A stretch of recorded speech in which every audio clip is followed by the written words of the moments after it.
And then, yeah, the second half of that first session we went through and actually set up those registration forms, went over merchandise and how you create your products and can sell them as a part of your registration process, discounts and vouchers, creating teams and allocating them to grades, and then, of course, managing transfers. So those are things we've been through previously. There's a heap of support material on those if you need a refresher, but Hugh has also sent around the recording of those earlier sessions, and then into next year, Hugh and I will sort of look to what we do around a bit of a refresher for those who aren't going through any of this setup until next year as well. So in terms of what we'll go over today, we'll go over a few things to do your fixturing and just to make sure is done before you actually go through and generate your fixtures.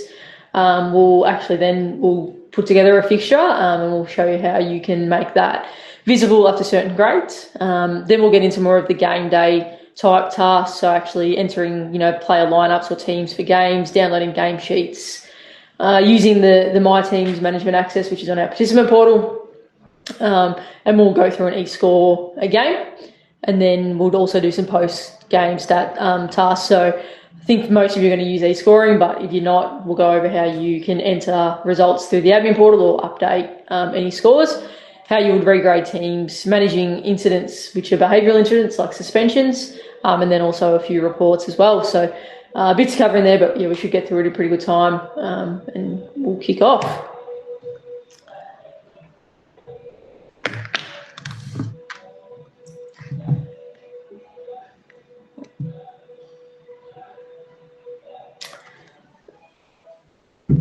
So just as a bit of a refresher, we're in the competition management tab here.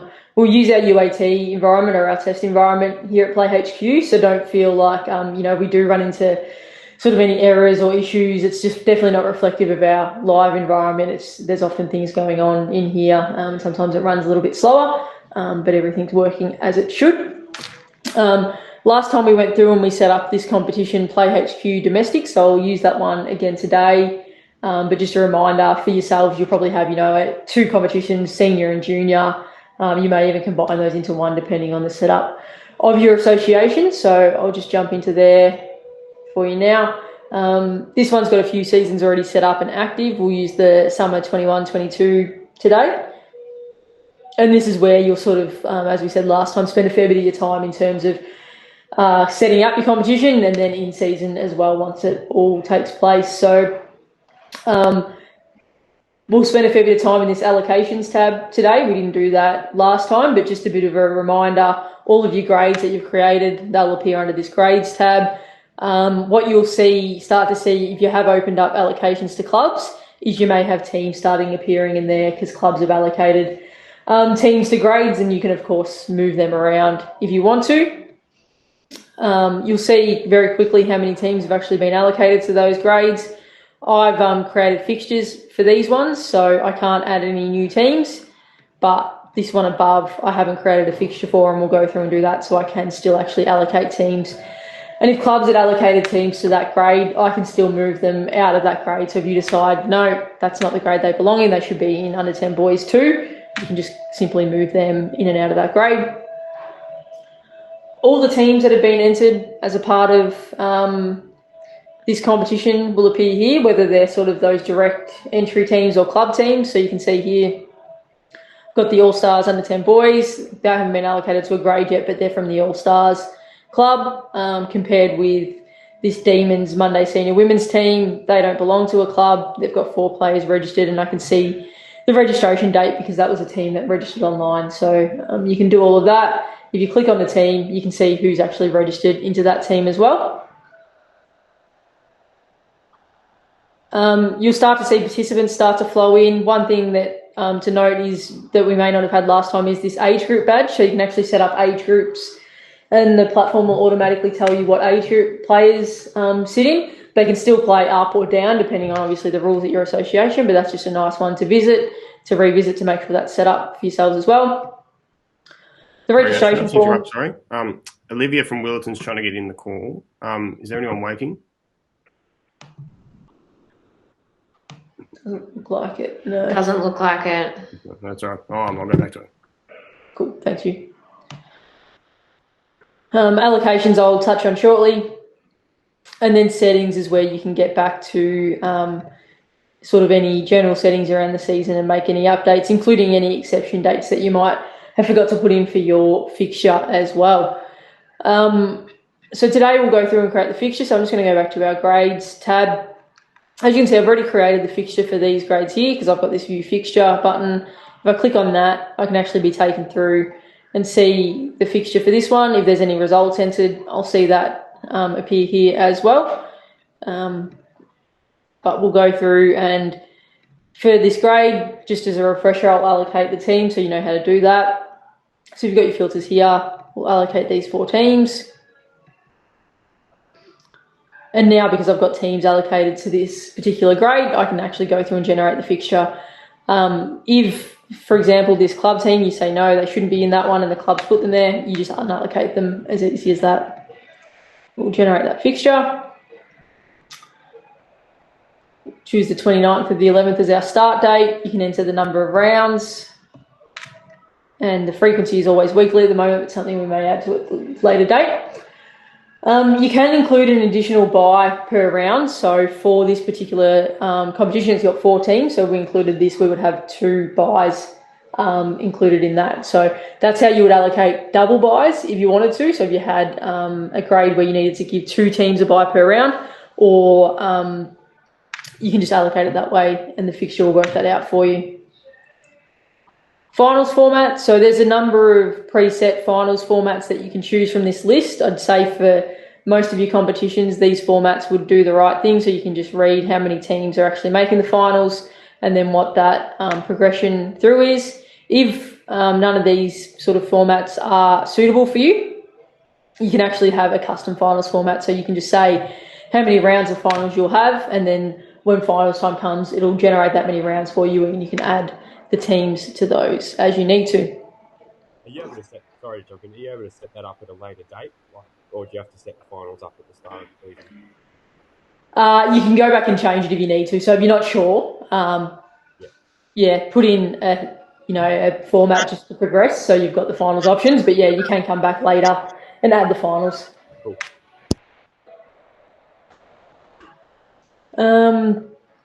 Your exception dates, so any sort of, we set these up when we go through the competition creation as well, so you probably have some that go across all of your grades, for example holidays, but if you've got junior and senior in the one competition, seniors play through school holidays but juniors don't, you can add them for a particular grade as well, and games won't be fixtured on those days automatically.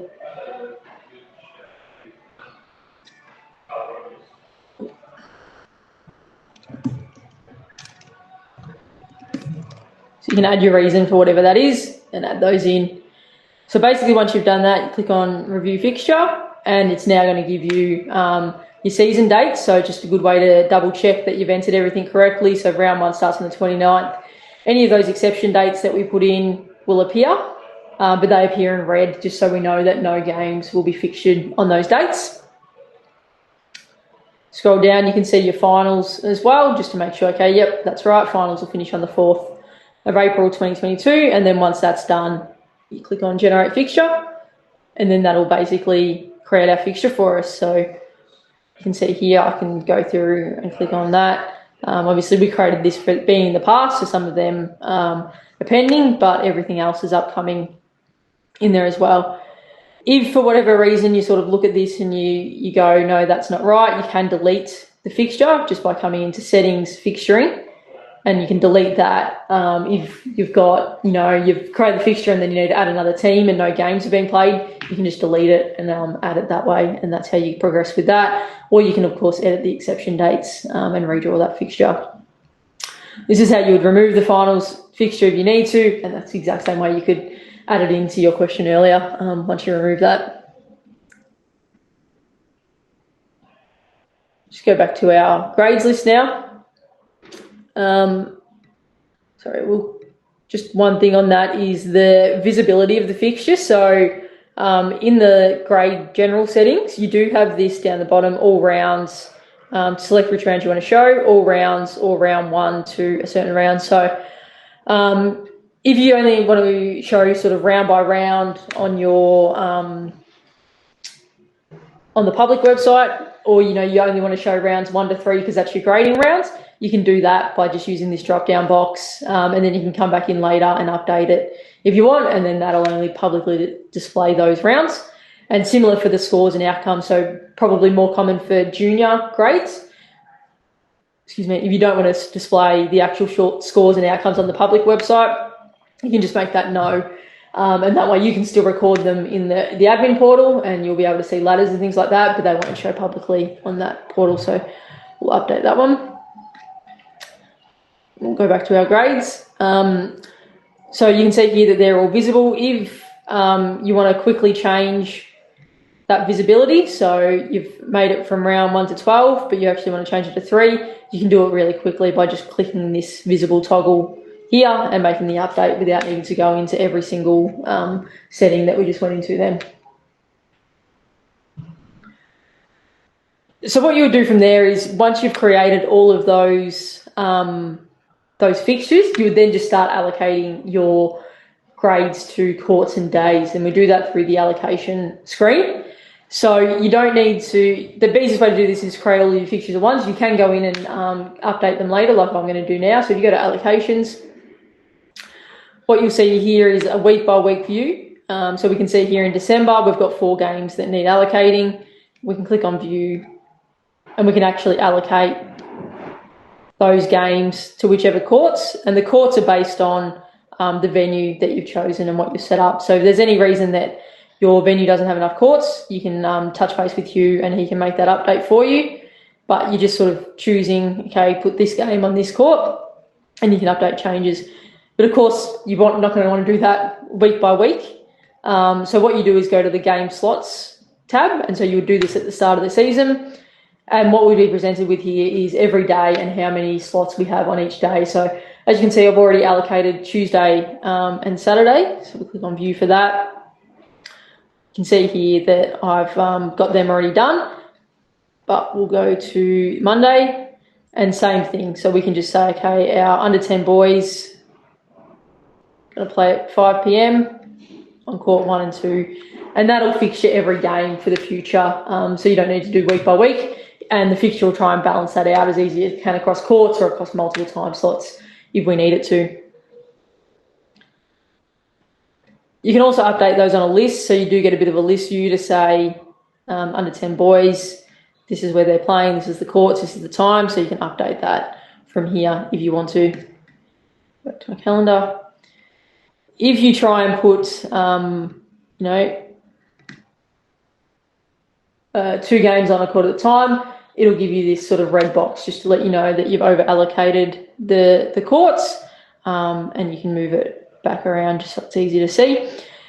And this time slot length is based on the time that you would have put in your grade settings. So if you put 50-minute time slots, that's what each of these little blocks will appear, and you can move them in 5-minute increments, however you need. We have just released the ability, if any of you are running sort of 3-on-3 or half court competitions, for you to be able to say, okay, this grade only uses 50% of the court, and therefore you'd be able to schedule 2 games at a time on the same court without getting that error. So once I've done that, if I go back to my grades and my under 10 boys, we'll see now that they've been scheduled for 5 p.m. on court 1 and 2 for the rest of the season. And that'd be the same if I need to go through and make any updates to those times. If I need to change an individual game, so for example, for whatever reason, need to move this one, I can just come in here and go edit game details. I can change the teams of who's playing one another or move this game to another round if I want to, but I can also change the time and the court. So I might want to make that one 6. Update and save that. Obviously, you just need to be conscious of that you may create a clash elsewhere with that, so just know what's going on your other courts as well. Is there any questions about that process to allocate courts or create fixtures?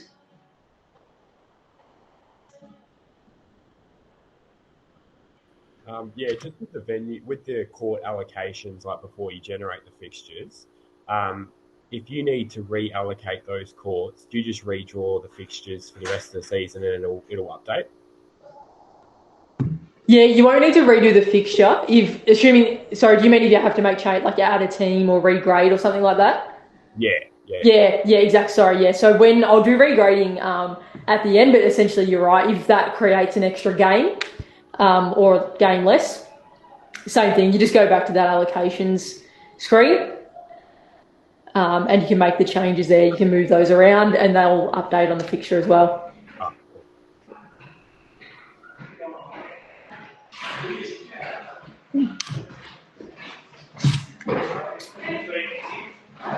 So what I'll get into now is more of that sort of game day type thing. So adding players to games, downloading the game sheets, and my teams. There's a few ways that PlayHQ can manage this. There's probably a really specific way for basketball because you'd be using e-scoring, I assume. Is there anyone who's not going to use e-scoring, Hugh? You think most of these guys would be? Yeah, no, that's all on top. Yeah, all e-scoring. Yeah, cool. So we'll talk to that, but I'll also show you how you download game sheets just so you've got that as a backup option as well. So the first thing I'm going to start with is actually in the My Team section. So we went over this last time, and this is as a coach or a team manager or a team organizer. And a team organizer is someone who sort of enters the social team directly into the association. So normally that adult social. They can actually select their lineup before a game. And what that saves is just sort of, I guess, the huddling around the iPad 2 minutes before the game's about to start and adding everyone into their team. So I'll show you how that works. They can still definitely do that at the venue as well, but just as a nice little added step. So I'm logged in as Steve at the moment. I'll go to my account and to my basketball teams. I'll click on Demons, of which I'm a team organizer, and go to my next upcoming game.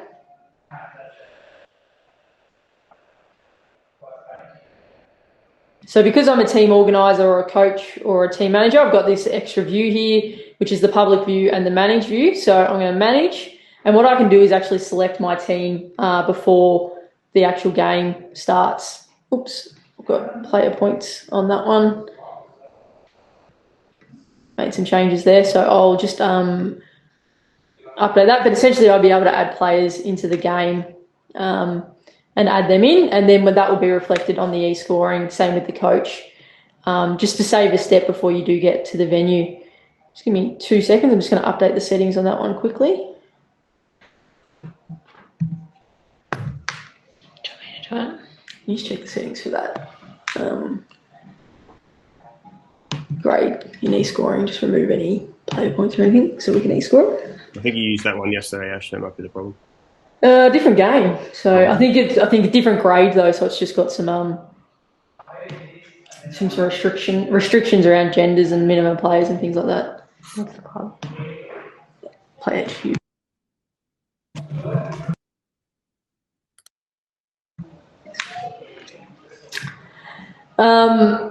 Of course, the other way you can do score entry and things like that is through game day. If you're not using e-scoring or for whatever reason, devices go offline or anything like that, I'll go to this one.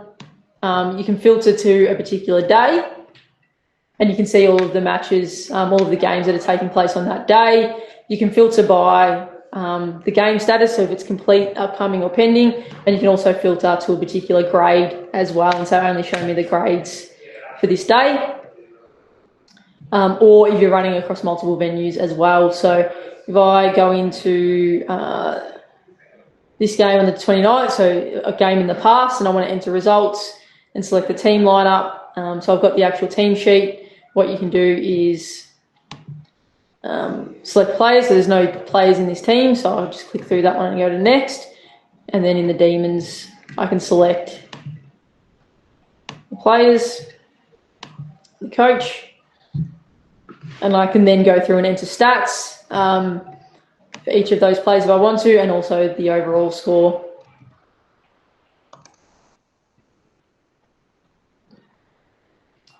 And then that game goes into a final status. That'll appear up on the PlayHQ website straight away. I can also download the game sheet for that if I want to prior to the game, but you can also download those game sheets in bulk. So if I, for example, want to download all of the game sheets for this game, for this grade, I can do that. What you can do before that, if you want to, is actually go in, I've go back to the 29th.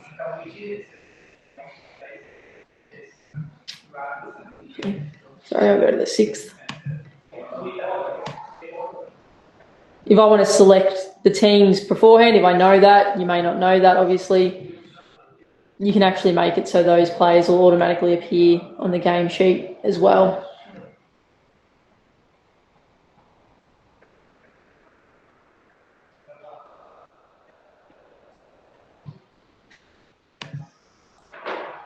And you can generate game sheets in bulk this way. Sometimes, depending on how many games you have, they can take a little while to download, because obviously you download quite a few. I know you're all going to be using the sort of e-scoring app straight away, but for the first few rounds, it's probably not a bad idea just to have these sitting here and ready to go, printed off. That way you can have them available. Depending on what settings you've put in your grade settings will depend on the score sheet that appears. So we've got the landscape and portrait options. So that's one version of that, and then this is the other version. So you can print those off. If there's no team or no players in the teams, they'll be blank. If we've already entered the players, they'll appear as per the team lists that we've sent out, that you've set out, and the people who have registered with their player number if one's been added.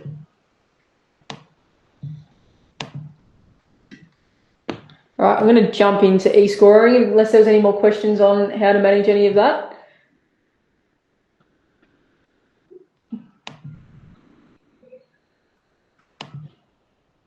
If I go into e-scoring, is it going to...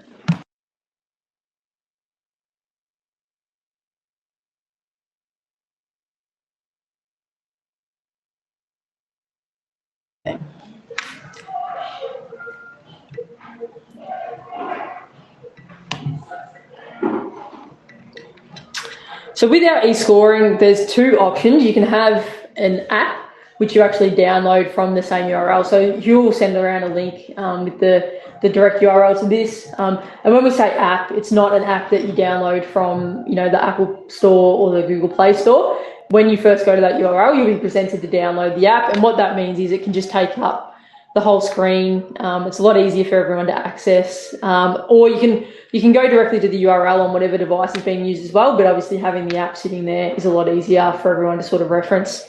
So once you get there, you'll be prompted to log in. So you can use your usual PlayHQ user name and password to log in.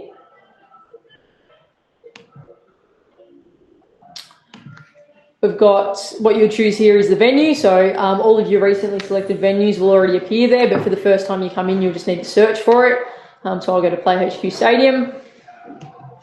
You can choose to download up to a week's worth of games at a time. Or you can do it day by day, depending on sort of how you're operating and you're getting the devices back each day. Probably, if you can do that, it's probably just an easier way to do it. Make sure all the scores and things like that are being reflected. And obviously you need to be on Wi-Fi to do this, but you don't need to be connected to online to do this, but you don't need to be connected to Wi-Fi to actually score a game. You create a PIN number, and this is a PIN number that you'll give to probably your referees and things like that, and that's how they can finalise the game and move between a few things. It's not something that you'd hand out to parents or players that are actually sitting and actually doing the scoring. So most associations will just come up with a PIN number, enter the exact same PIN number every week. So it might be, 1, 2, 3, 4, and give that out. And then if for whatever reason that PIN number gets into the hands of the wrong people, then they'll change it when that time comes, but they just enter the same one all the time as a starting point. So once you've done that, you can start the session.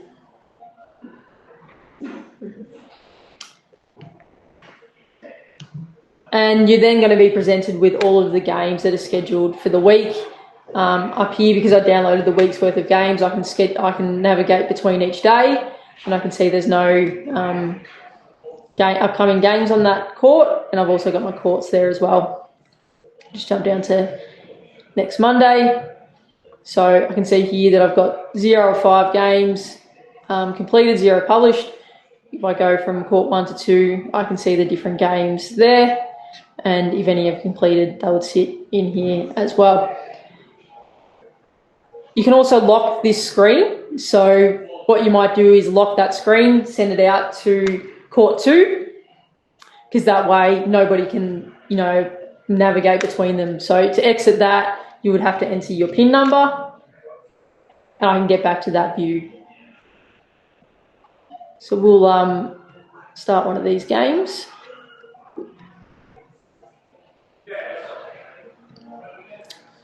So this is the score interface. We have a pretty good sort of PDF that we can share with you. It's probably a good idea to print that, laminate it, and put it out next to the score benches.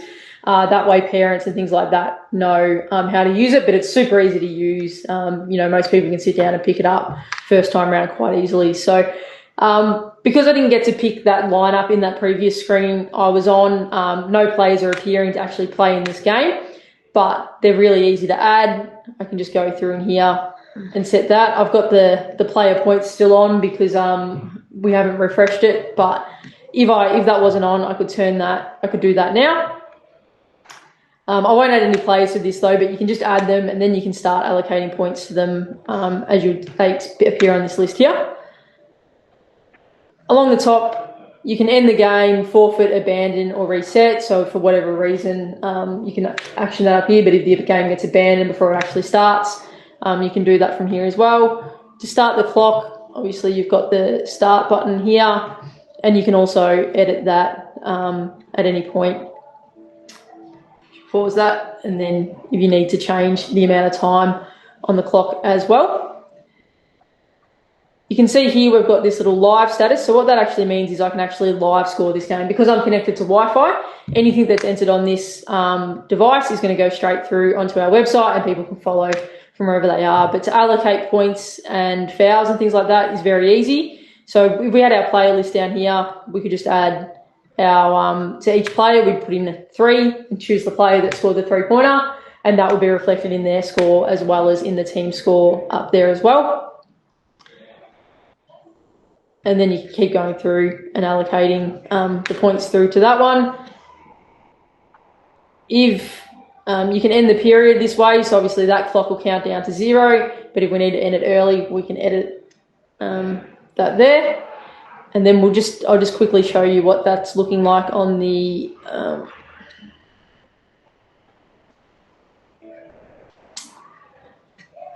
participant portal. So you can see here that this is live, and any scores I update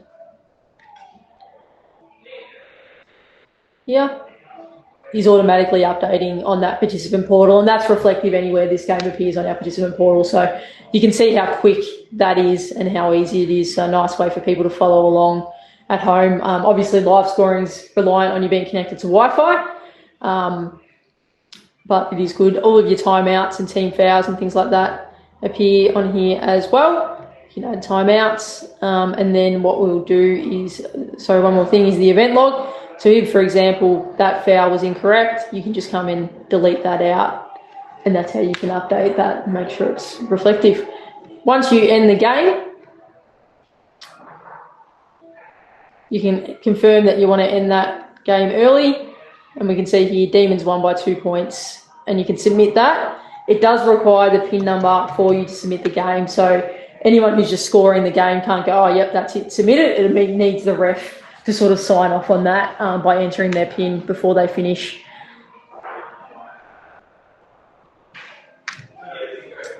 And then I can go to my completed games and we'll see that that one is there. So this little tick there, basically that means the game has been submitted and it's through to the, all of the results have been scored and finalised. So you can see here, that one's now in a final status.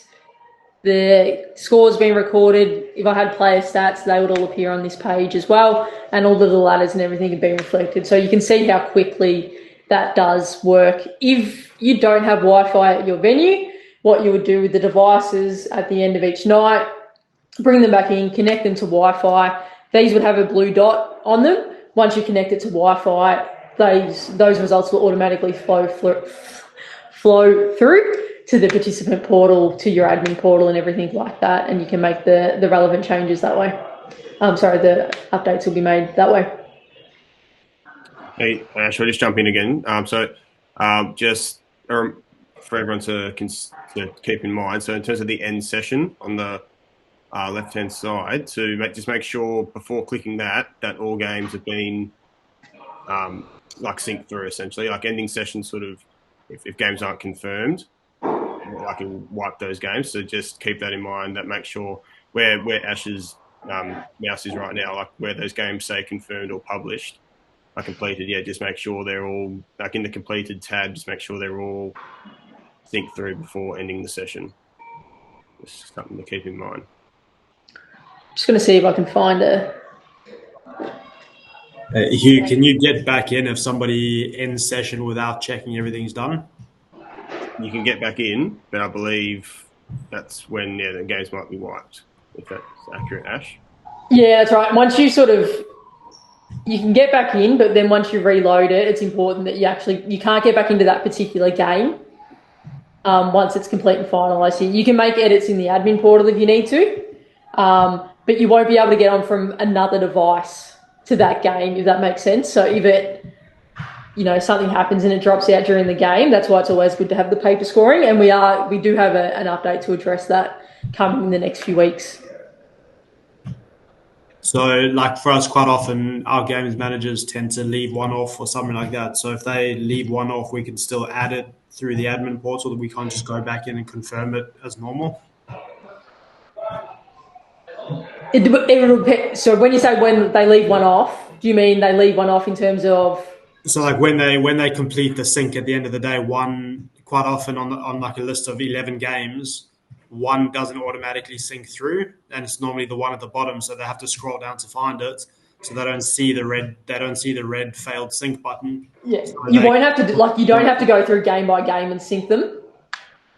They'll all sync at once, so you shouldn't be missing one game from the sync or anything like that. It'd be if there's an issue on the device more than anything else. Yeah. Okay. I think it should be better. It should be better than courtside, Stephen. Like we have a lot of games here, like during state champs, just won't sync through, but they're there and the Wi-Fi's working, sort of thing. So I think this system looks a bit more stronger than what courtside is. I know what you mean though. Yeah, so essentially there's no real option for the sync to fail. It essentially just goes in real time, really. Yeah, exactly. Yeah, it's a bit more real time than what courtside is. Yeah. Okay. Cool. Just to quickly show you that lineup. Apologies for the game I had. I couldn't add them, but you can just go through, select a team, update any jersey numbers if you need to, and then you can start adding scores by player and go through that way. Any other questions on e-scoring?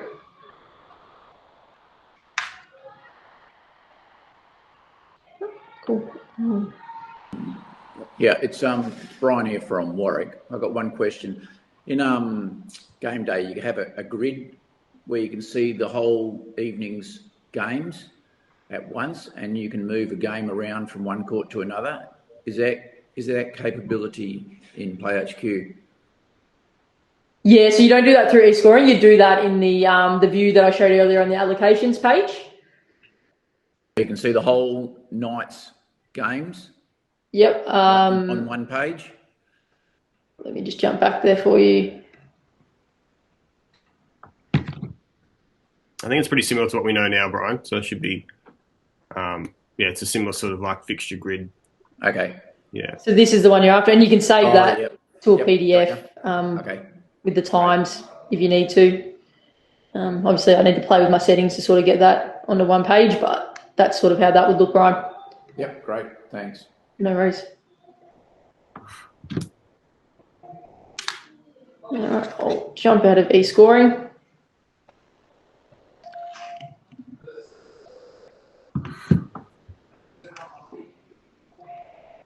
So one thing that hopefully doesn't come out of many of your games but is a potential too is incidents. So if you do need to suspend someone or anything like that post a game. So I'll jump into the 13th, which is a game we just scored. So that was the one that we've just went through and we scored earlier. So if I click on details, I can see the scores of that. They've all flowed through straight away. If you need to edit anything about that game, you can actually come through, click at Add Game, edit the results. So, for example, in this example, I could update my teams post that.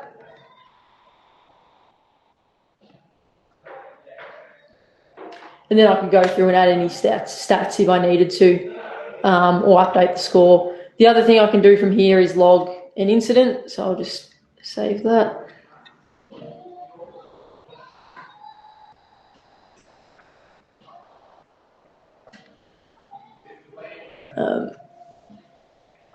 So with this, incidents, add incident, they're all behaviour incidents at the moment, but over time we may add more sort of off-court type incidents, but you just select behaviour. And then within here, you can choose who the incident is actually against. So you can choose the team and the participant.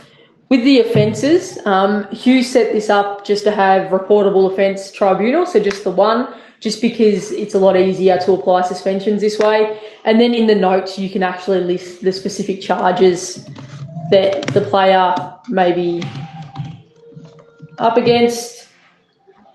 You can record who raised it, so probably the ref.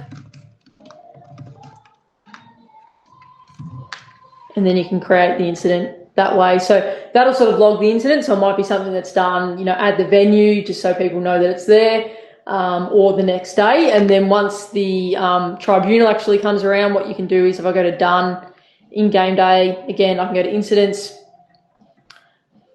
can filter between a particular time, click on details, you can see that the details of that incident, and then I can actually add an outcome to that. So it might be you can confirm the offence, outcome is guilty or not guilty. You can add a note to that and then close it off. If it is guilty, you can choose what the action is, so whether it was a warning and caution, a fine,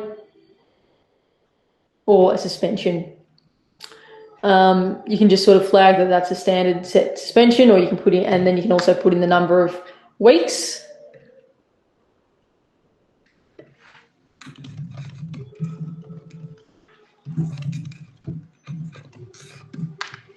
And then you can close this. And what that will do is it will actually stop this player from allowing to be selected in any games across basketball WA. So if they get suspended at your association, they'll be flagged with a little suspension S next to their name, and I'll show you that shortly. But that'll also happen across any other association that they're participating in. So it's a really easy way for you to manage that you're not having people who are suspended at other associations coming and playing at your association, and you can report on that as well, as can Hugh at his level. So I'll create that outcome. You can see now that the incident's closed. Gwendolyn Chen is suspended. And if I now go to game day, go to, see if we've got any games from the 20th for the Demons. All right.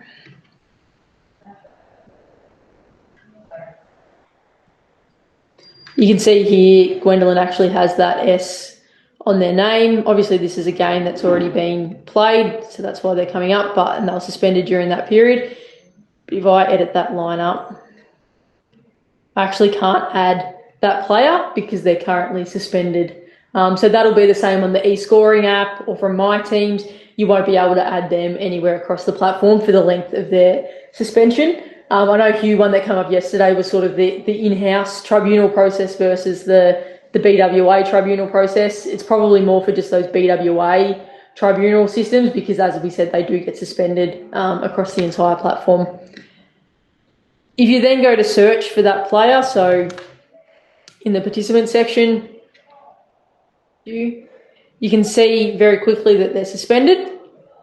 And under incidents and suspensions, you'll actually see a history of their behaviour. So any participant that's playing at your association, you'll be able to see the history of that incidents and suspensions, so you can view that as well. Once the suspension lifts, after that time period, that suspended pill will be removed and they'll be able to be selected in games, as you would expect. Any questions on that?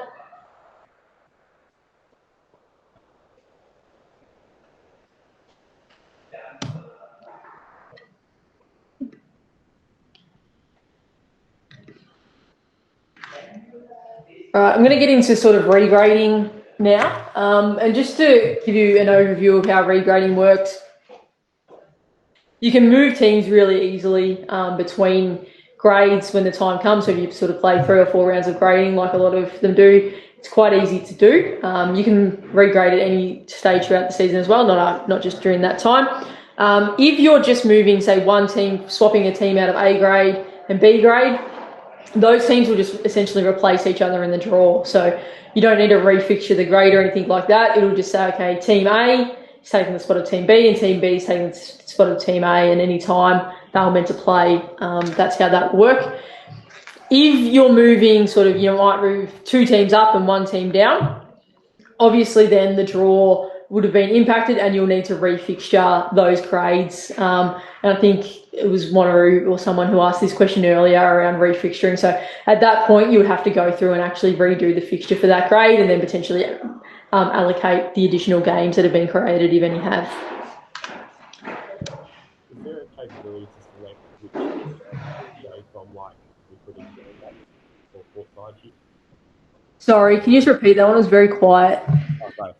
Just wondering if there's the capability to select which round we regrade from, because we could actually pick that specifically in game day. You might know what I mean on that one.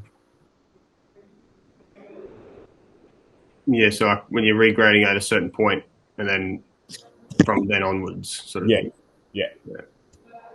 Yeah. So with maybe I'll show you how it works, and then we can come back to that if that's easier. Because essentially you can regrade at any point in time. And you can choose whether you sort of bring across the results from that previous grade or not. So I'll regrade these one. You can see here it sort of groups together the day of grade. So obviously I've got 2 Tuesday senior mixed here. It just comes up as the 1 because that's where I'm going to regrade the teams between. I'll do the senior women. And basically what I can do here is just move teams up and down. I can swap them if I want to. So I want to just do a direct swap for those 2 teams, I can. If I want to move this team up and just move them into the grade, I can do that as well. What I find really handy is just the visibility of the ladder next to each of the grades. So it's really quick to say, okay, Kangaroo Senior Women 1, they're having a really hard time of it. They need to be moved, and vice versa, and you can move them around that way. If you're bringing in a team that's not currently allocated to a grade, you can do that as well, and you can bring them into the fixture and they won't have any of those, and they'll go into whichever grade you've selected. Obviously, you can move those. If you've got senior women 1, 2, 3, 4, they'll all appear on this screen, and you can move teams between those grades as you need to. You can see what grade you're up to. So this one's from round 15 because that's where we're up to in the fixture. If it was round 3, it would say regrading this from round 3. And then once you click update changes, it will say the following grades will be updated, regrading from round 15, and just to confirm those.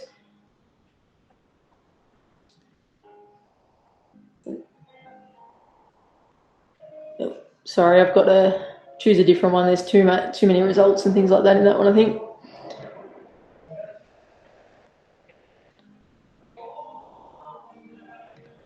Swap those ones.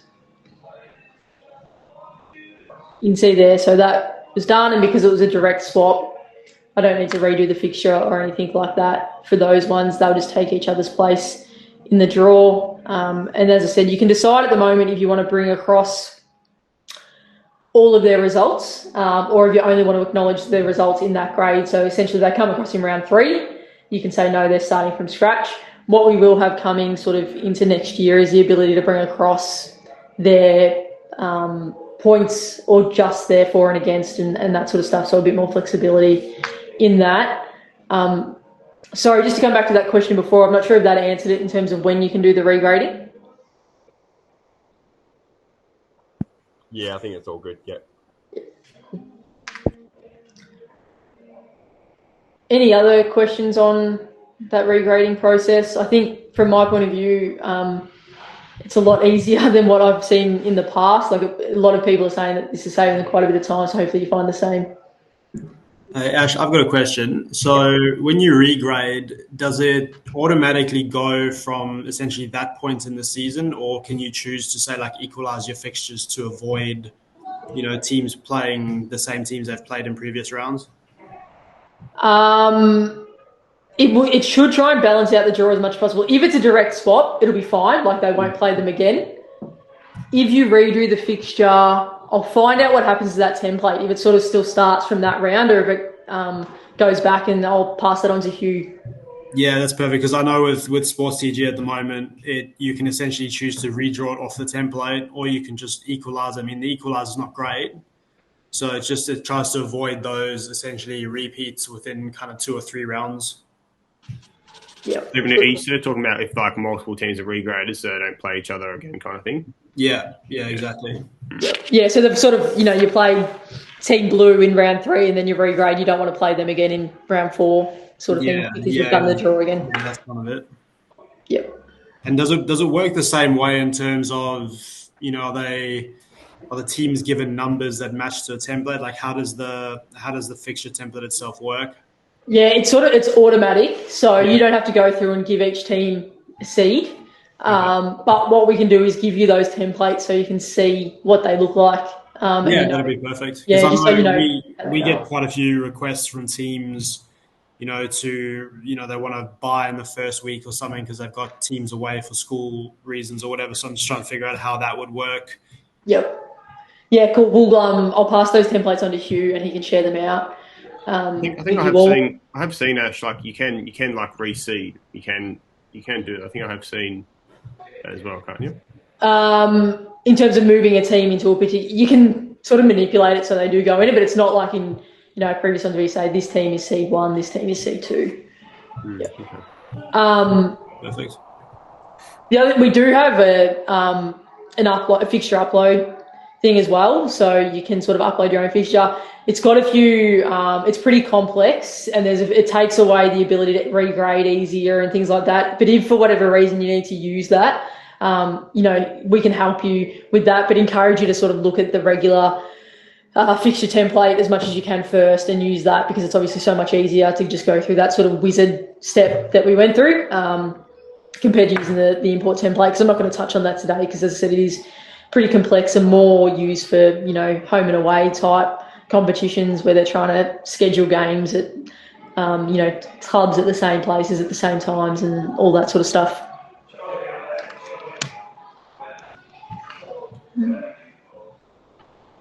Since we're done, cool. I'll just touch on reports is the other thing I'll get into before we go to programs. So we went through a fair few reports in the last training session, but just to concentrate on more of those competition type reports, the venue report, that'll sort of give you a daily view as well in an Excel form. So someone asked that earlier, can I get a view of everything? In a PDF, but it's a bit of a different one. So choose the 6, choose your venue. And you can just see on court 1, so it's by time and then by court, you can see all of that. So it might be something that you print out and give to your competition supervisors on the night, and you just choose that day by day. The advanced fixture report, so this is going to spit out basically all of your fixtures. So you choose your competition, choose the one that we've been using in our season. You can choose to do all grades or just a particular grade. Once we'll do,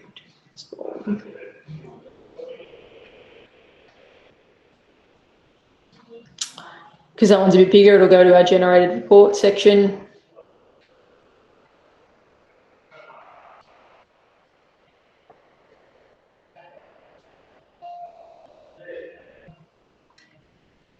And this is basically giving us, across all of those grades that we've created, the fixtures for each. So we've got the game date, the grade, what round it is, Team A. If the game's already been complete, it'll have the scores in there and what their score was, what their outcome was, and same for Team B. What the game status is, so if it's pending, final, or upcoming. And then the venue and the court as well, and then some additional information in terms of just your association and the season that's being used. So that's just sort of how you get that outlook across your whole season.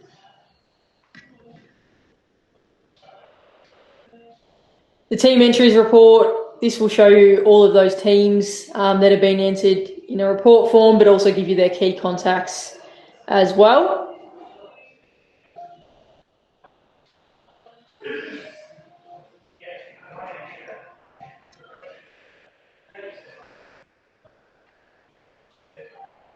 You can see here all of those teams that we've had entered, what their gender is, which age group they're a part of, if they've got an ID, any custom questions that you've created as a part of that setup process. So when you're creating your registration forms, if you had any team custom questions, they'll appear in this report as well. You can see if they're a club or an independent team, and if they are a club team, which club they're actually attached to. If it's a home and away competition, you would see that here as well. And then what grade they've been allocated to. And then here's where you get the team organiser, coach, and all of their important details along there as well.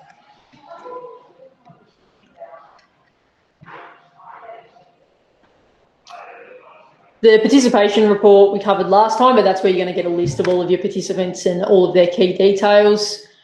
The fill-in report will show you anyone who's been added as a fill-in on the e-scoring device, so you can look at that and sort of say, okay, Danny, she's been a fill-in multiple times, she actually needs to go on and register. And then finally an incident report. So that incident that we logged earlier, you can get a list of all of those in Excel format as well. So obviously there's quite a few reports there. You'll probably use some of them a heap and some of them you may not use so much, but go through and have a look and obviously download the ones that you need. I think some people find they look at the participant one nearly every day in the lead up to registrations closing, and then hardly at all during the season. So just go in there and have a look at what fields and things like that are there and which ones you'll use. Is there any questions on any of that comp management or reporting before we move into programs?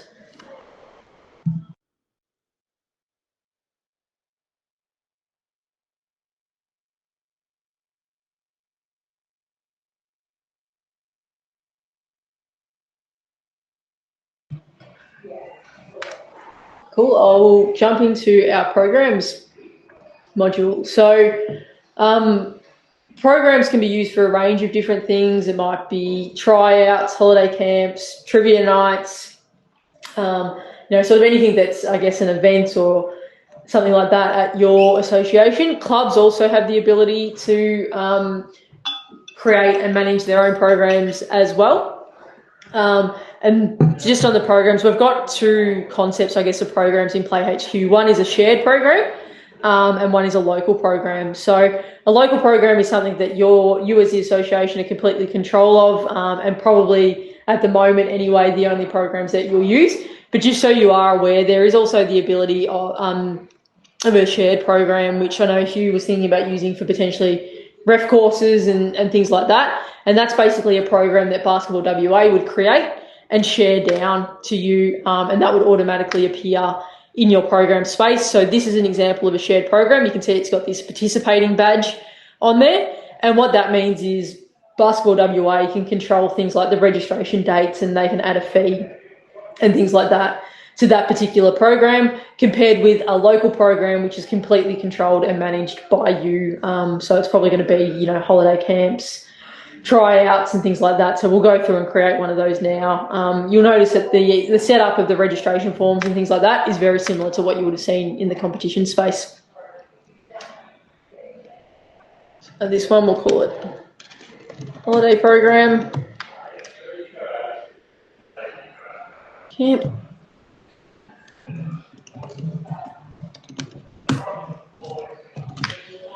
And similar to what you do with your competitions, you don't create the program as Holiday Program 2022, because you can have seasons within inside that particular program. So I've got my holiday program here. You can see 0 seasons.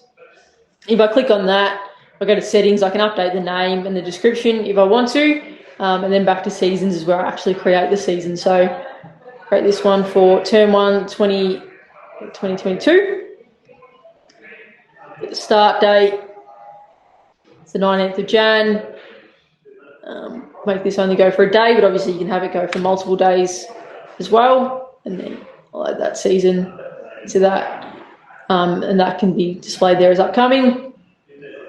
And then you basically go through and set up your registration form. Similar to competitions, or the same as competitions, you can add your own custom fields.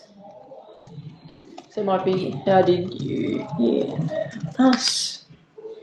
Make it a drop-down list.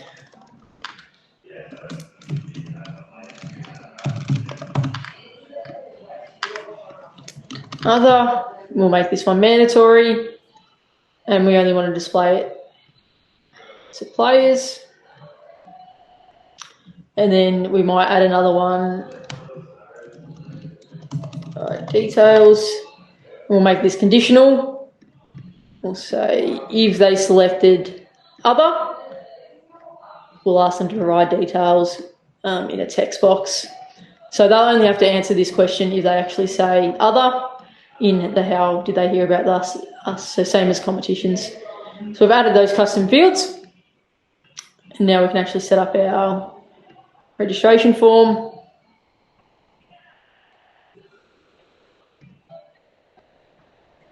You set the registration dates that are available. You can restrict it to certain ages if you want to. So if you only want to make it available for juniors, you can put that in there, and you can also add your fee to collect as a part of that.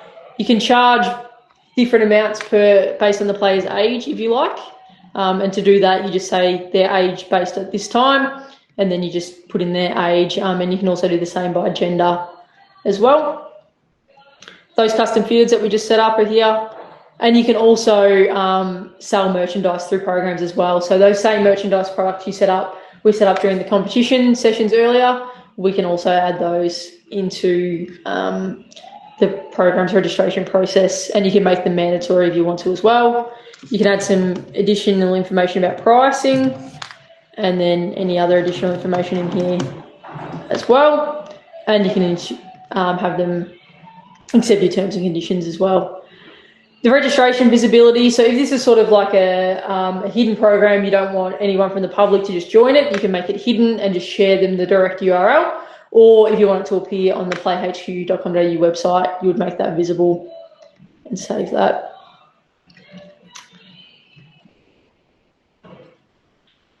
And you can see there that has been created. Now, one additional thing you may want to add is groups. So groups lets you actually put participants into groups. So they're almost like teams within a program, essentially, and that might be because they're participating at different times. You might have a morning group and an afternoon group, or a Monday group and a Tuesday group, whatever that may be. And you can choose to make them available to actually register to, or you can just allocate participants into those. So we'll create some groups. We'll call this morning. Can't remember what day I made the program, but we'll make it a Tuesday. I'm going to run the one session. It's a Wednesday. I was close. You can specify it to a particular gender. It's a PlayHQ stadium, and you can even put it on a particular court if you want to. Now, you can choose to make this group visible, which means when a participant goes through to register, they can actually say, okay, I want to be in the morning group. If you make it hidden, everyone goes into a pool of participants, and then you can allocate them to these groups as you go through. So we'll make it visible. Create that group. Great.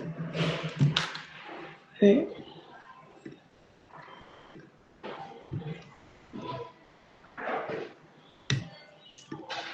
That one visible as well, and then we'll make one hidden. Call it other. So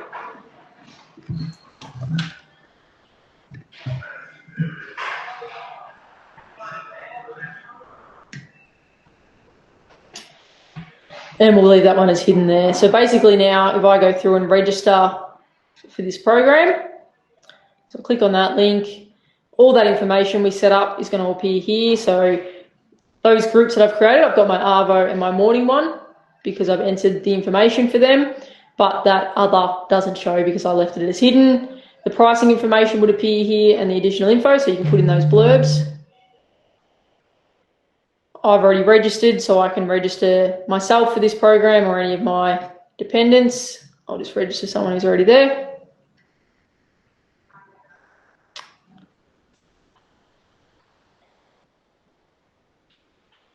And then this is that custom question that we set up. How did you hear about this? If I say other, I'm going to be asked to enter a bit more information. And then this is where I can select the groups because I've given that option. So I'll say I want to be in the Arvo. Fees come up for me. And then those products that we set up, and I can purchase those if I want to, add them to my order. And then I'll just go through the checkout process the same way we did for competitions.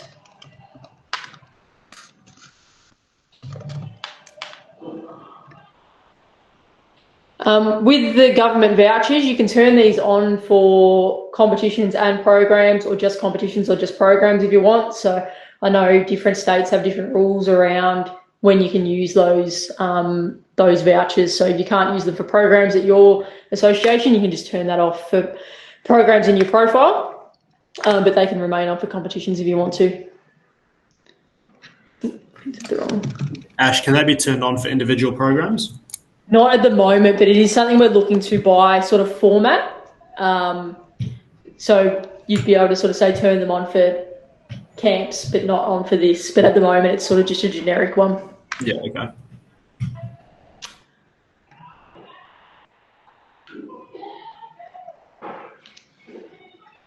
So that's done now. I'm registered into that. If I go into participants, we can see that I've just registered. I've gone straight into that Arvo group because I registered to a group.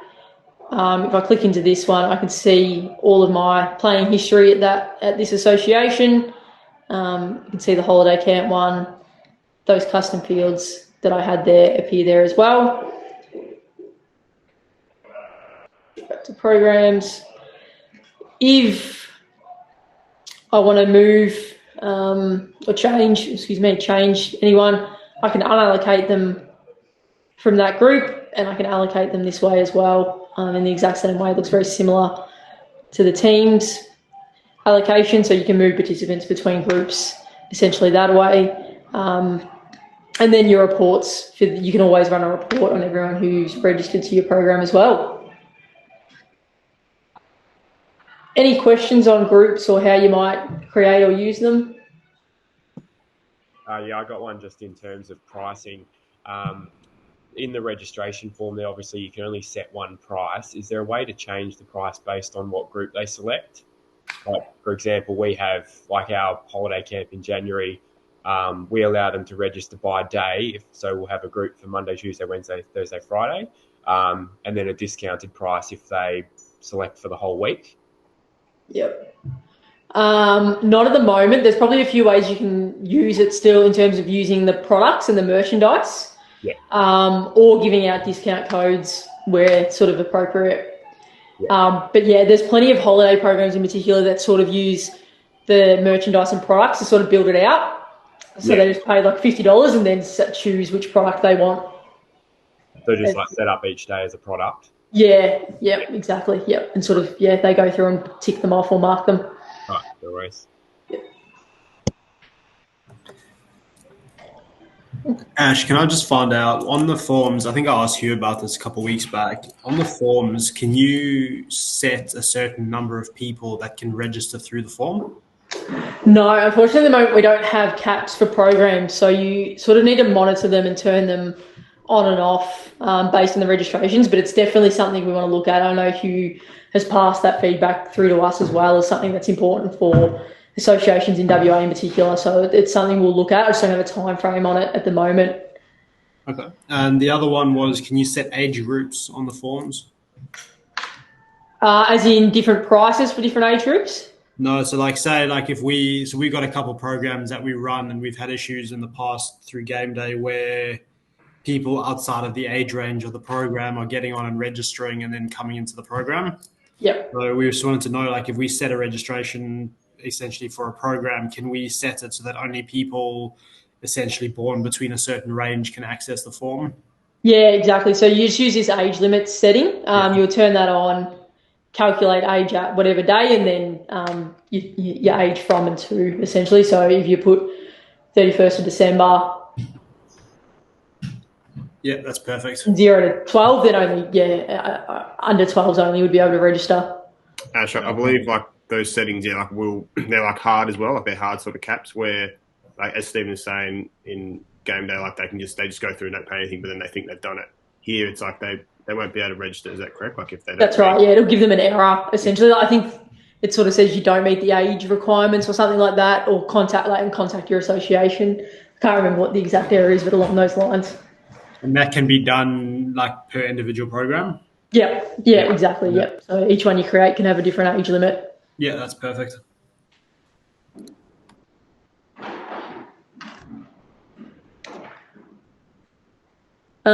Just in terms of the reports for programs, they sit under the reporting section as well. And in programs, and you've just got the one for them around choosing the program and the season, and then you can run a list of everyone who's registered for that particular program. All the financial registrations would come out in the financial report still. So any registrations that come through would still come out in the one report for your financials. That registration that I just made hasn't updated yet, which is why I can't download that report. It's 109, so just made that earlier, but comes out in the exact same format as the competitions one. Is there any functionality to create custom reports? Not at the moment. I don't think, I'm not sure we'll move to a custom reports place, but we definitely want to spend a bit of time in our reports and making them, one, a bit more up to date in terms of timing, and then look to improve on them as well as time goes on. Yeah, okay. So I'm guessing the presets essentially just report on what's on your registration form? That's right, yeah. Okay.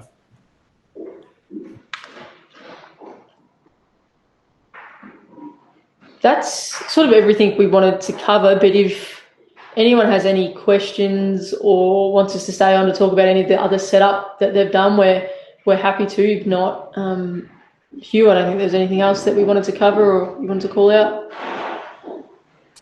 I did actually just have one. Just in terms of the in programs and in groups. So like when you're in the actual groups, you can't click on the play. Like when you're in the groups, you can't view profiles. Is that correct? But you can only do it in like the participant tab. So if you got like hundreds of participants there, yeah. So like I guess it's just you can only do it in the actual participant list. Yep. That's a good call. I think it's well worth calling out, so we can look at that. Yeah, I think it was just brought up to me this morning about just like it's maybe a bit inefficient if you have to like when you're going through your group, you see all your players, but you can't click the links, sort of thing. Yep. Yeah, cool. I'll pass that on.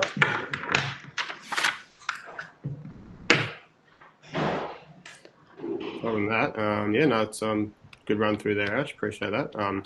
Any more questions, guys?